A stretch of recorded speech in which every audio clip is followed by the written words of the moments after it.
Hi guys, it's Kim here today, and today I have some really cute and easy homemade chocolate. I actually made this chocolate for my mom for Mother's Day. I just put it in a cute little mason jar and she loved it. I also made it for my best friend's bridal shower, so we had like a trivia thing. As prizes for winning, I put the chocolates in little boxes with little ribbons and just handed them out. For the decorations, you'll notice that I'm using dried flowers. So you can buy these dried flowers online.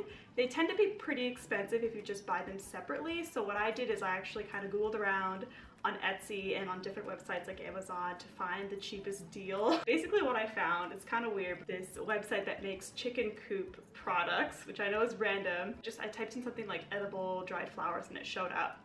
And I was like, wow, this is a really good price. So I actually messaged the woman saying, hey, are your products for your chickens edible? Because it said it was organic, herbs, and dried flowers. So I was like, well, if it's organic enough for chickens to eat, what about me?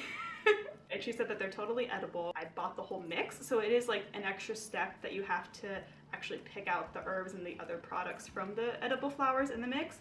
But honestly, it didn't take that long. So I'd recommend doing something like that just because it's way more cost effective than just going online and buying like dried rose petal flowers, dried lavender, and so on.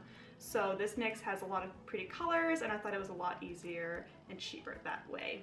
So I'm gonna put the link for the Etsy shop that I used down below. It goes without saying this is not sponsored. This is just the cheapest way that I found to use it. All right, so I know that was a lot of explanation, but I hope that some of the details helped you, will help you save money, and hopefully you'll be able to use these really cute chocolates for any special occasion and for like a gift or something, or for yourself.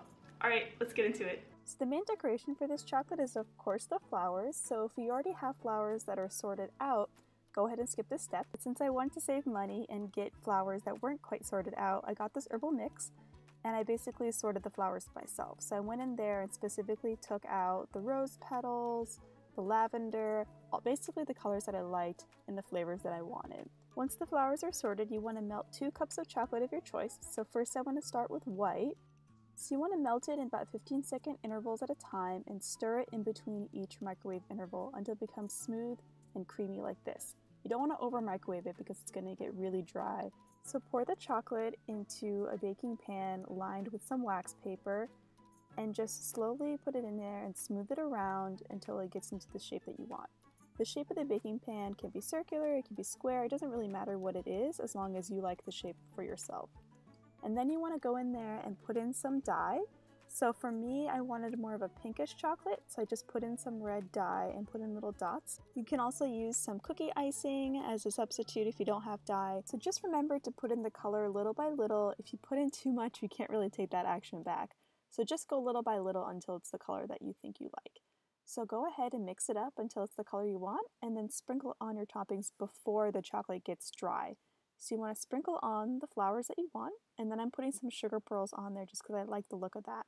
And make sure to get that all on there before it finally dries up, and that's what it will look like. So the dark chocolate recipe is basically the same, so put in as much chocolate as you want. I again did 2 cups.